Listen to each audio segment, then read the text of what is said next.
फरार वाल्मिक कराडचा आणखी एक लोकेशन न्यूज 18 लोकमतच्या हाती. पुण्यातल्या नामांकित हॉस्पिटलमध्ये उपचार, तर 28 तारखेला डिस्चार्ज मिळाल्याची माहिती.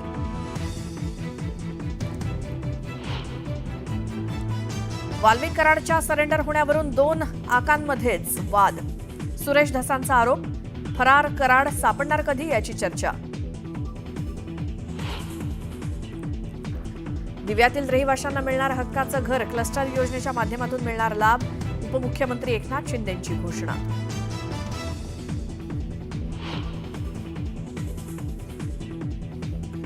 घाटकोपर होर्डिंग दुर्घटनेतील आरोपी अरशद खानला 7 महिन्यांनंतर बेड्या. 6 महिन्यांनंतर लखनौमधून घेतलं ताब्यात.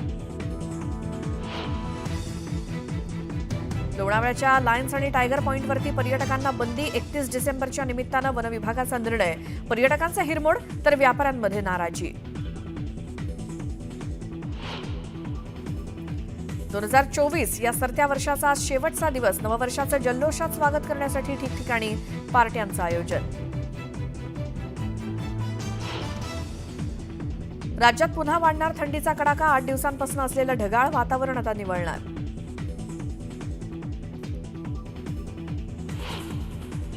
चोर समजून जमावाची तिघांना लाठ्या काठ्या आणि पट्ट्यानं बेदम मारहाण. जालना जिल्ह्यातल्या गुळखंडा तांडा इथली घटना. परतूर पोलिसात 45 जणांविरोधात गुन्हा दाखल.